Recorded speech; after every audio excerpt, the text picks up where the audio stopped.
Hello hello అందరూ చూపిస్తూనే ఉంటూ ఈ పోహా ప్రిపరేషన్ మీకు తెలిసే ఉంటుంది. ముందుగా ఆయిల్ వేసుకోవాలి, దాంట్లోకి మన తాలింపు గింజలు అనంటే జీలకర్ర, నెక్స్ట్ ఆవాలు, నెక్స్ట్ మనకు కావాలంటే శనగపప్పు, మినపప్పు కూడా వేసుకోవచ్చు. పల్లీలు మాత్రం మర్చిపోకండోయ్. పల్లీల తర్వాత కొంచెం మంచిగా ఫ్రై అయ్యాక మన ఆనియన్స్ పొడుగు పొడుగుగా కట్ చేసుకుంటే తింటూ ఉంటే సూపర్గా ఉంటుంది. నెక్స్ట్ పచ్చిమిర్చి కంపల్సరీ వేసుకోవాలి. మన కరివేపాకు అయితే తెలుసు కదండి, మనం ఏరి పెడతాం, కొంతమంది మాత్రం దాన్ని చాలా లైక్ చేసి తింటారు.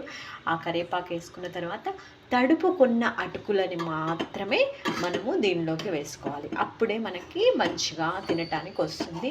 అటుకులని డైరెక్ట్గా వేయొద్దండో, అందరికీ తెలిసే ఉంటుంది, నేనైతే మామూలుగా చెప్పేస్తున్నాను.